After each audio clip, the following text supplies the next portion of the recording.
Američki srpsko-crnogorski omladinski liderski program razmene, ili skraćeno ASMILE, je program besplatne jednogodišnje obrazovanje razmene Srbije sa Amerikom, koji u potpunosti financira vlada Sjedinjenih Američkih Država. Cilj razmene je da učenici iz Srbije upoznaju američku kulturu, ali i da Amerikance upoznaju sa kulturom Srbije. Od 2005. godine 250 učenika iz Srbije je, uz posredovanje Američkog savjeta za međunarodno obrazovanje, provelo jednu školsku godinu u američkim srednjim školama, živeći sa američkim porodicama. U ovoj emisiji imat ćete priliku da čujete njihova iskustva. Ja sam Boban Marković iz Priboja. U toku 2008-2009. godine živeo sam u domaćinskoj porodici u Everettu u okolini Sijetla. Gledajući Simpsonove kao mali, očekivao sam da to bude jedna porodica koja će da bude bukvalno ludo kao u Simpsonovima, tata da bude Homer, mama Marge i tako dalje. U porodici sam bio, ja i uzeo si još jednog dečka sa Tajlanda. Nas dvojice smo bili te godine zajedno, pošto njima je to postalo kao tradicija svake godine da uzmeju studente iz drugih zemalja, pošto nisu imali vremena da putuju, bili su jako zaposleni, to im je bio način da upoznaju druge kulture. Matthew se inače zvao moj brat, takozvani brat sa Tajlanda. Zahvaljujući, uvijek kada smo večerali zajedno, znalo se 6 sati večera i onda on je često spremao tajlandsku kuhinju, to je bilo stvarno uživanje probati, ali svaki put kad je on spremao, ja sam večera i plakao.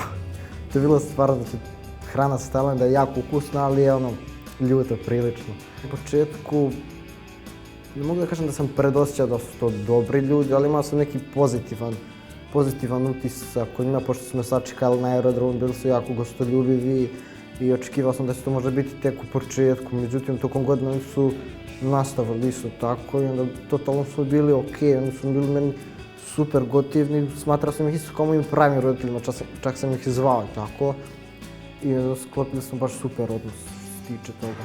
Posjetio sam sve moguće u Sijetlu, od Nove godine na svemirskoj igli do akvarijuma na Sijetlu, bio na poznatim mjestima gdje su snimali razni filmovi.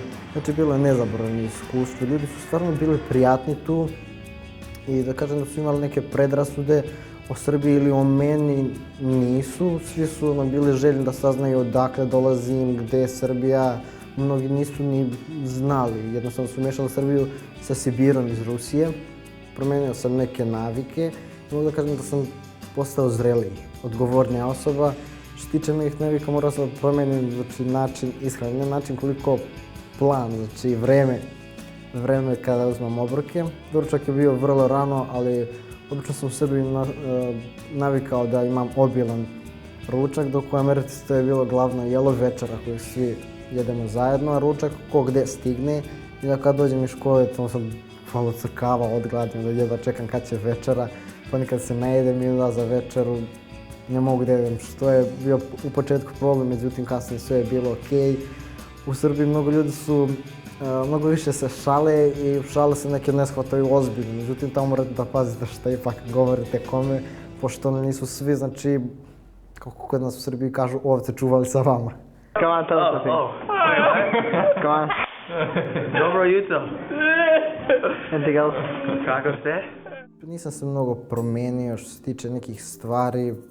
Uglavnom, ostao sam na istom. Ostao sam pozitivno gledati kroz život i onda sve ćeš uspjeti samo sanje.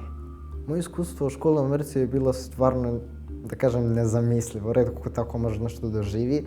Pošto kada sam pošao iz Srbije, na mjestu gdje treba da bude školna adresa, kada sam pogledao na internetu, bilo je samo prikazano građevinsko zemljište. Ja sam, ljudi, gdje je škola, gdje ću ja idem u školu, znači nema ništa, sljedeća škola je u drugom gradu. Međutim, za 4 nedelje škola je sagrađena, ogromna škola i opremljena skroz najsavremenijom opremom. I onda u toj školi svi su bili novi iz raznih mjesta, iz okoline, tako da je za sve to bio novi početak. Doduše, ja sam bio najstariji u školi i jedini koji imao bradu. Učio sam i ćirilicu, učio srpski i onda svako jutro su neku novu reč dolazi. Dobro jutro, Boban. Ja volim se. Njihov akcent, imao je to bilo smejanje do bola. Ali imao sam baš pozitivno iskustvo o njima. Sljedeće godine možda dođe 70 njih ovdje da posjete Srbiju, ali vidjet ćemo, bilo bi ekstra.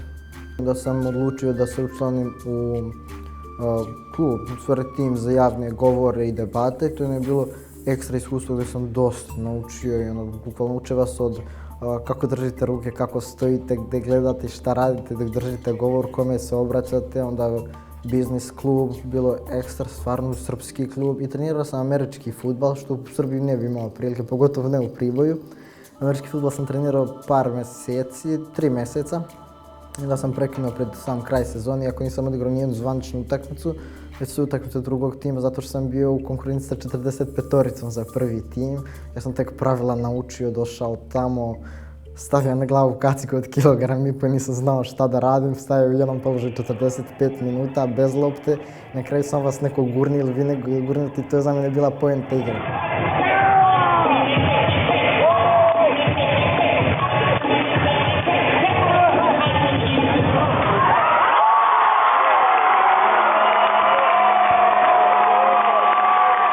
Mnogo su okrenuti zajednici i volontiranju, znači da uradi svak po nešto bez ikakve nadoknade, što je kod nas u Srbiji ponekad stvarno nezamislivo. Moja porodica u Americi, porodica kako se ja živio, domaćin porodica, bili su vrlo otvoreni za putovanje, za bilaske novih mjesta. Državu Washington na sjeverozapadu sam uvišao bukvalno uzduž i popreko, gdje smo čak i na malo jedrenje oko Sijetla. Putovao sam također na Floridu 10 dana u Disney World, svet Disneya, onda ste u crtanom filmu cijelo vreme.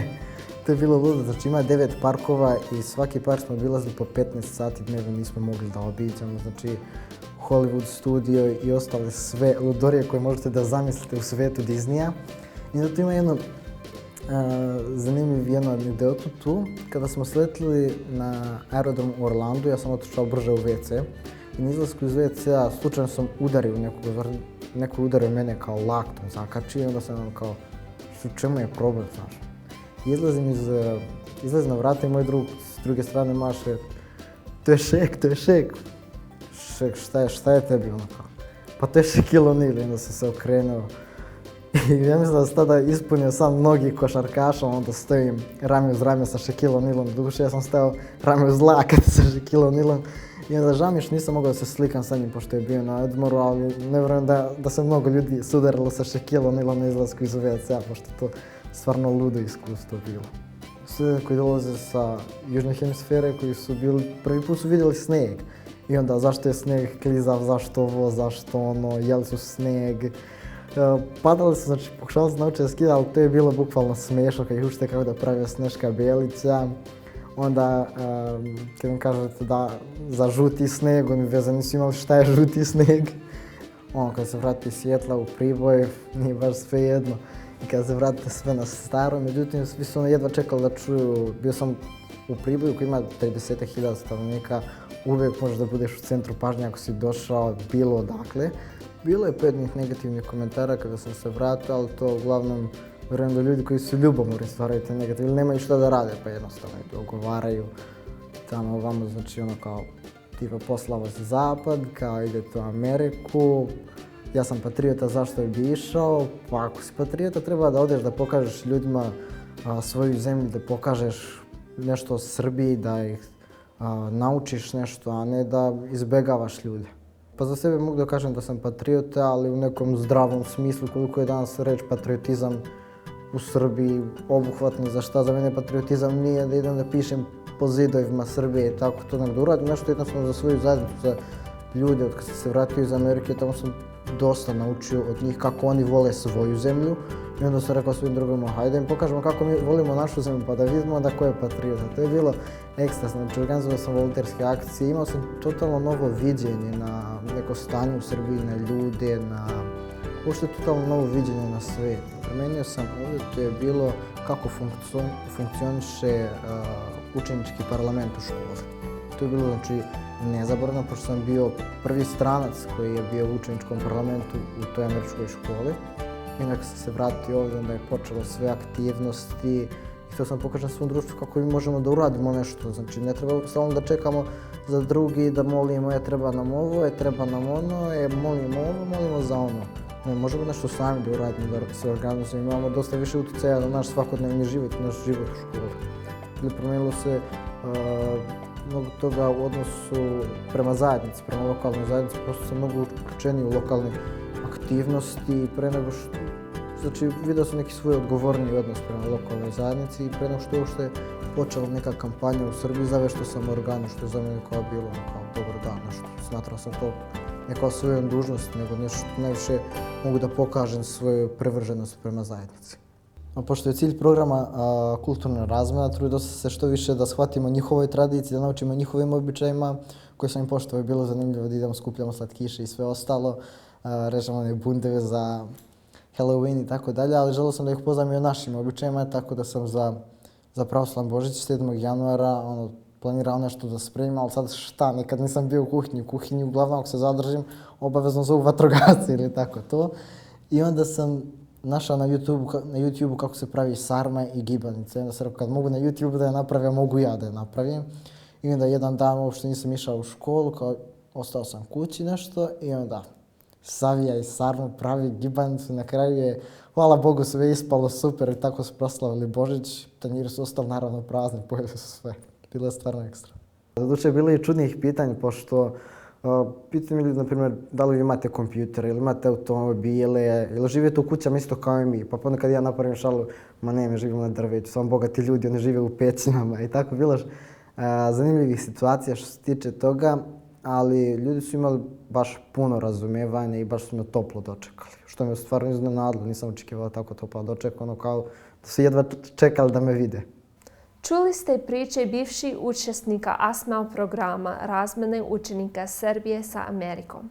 Ukoliko ste učenik prvog ili drugog razreda bilo koje srednje škole u Srbiji, imate solidno znanje engleskog jezika, a zainteresovani ste da provedete 1 godinu u Americi, kontaktirajte Američki savjet za više informacija o učestvovanju na ovom programu.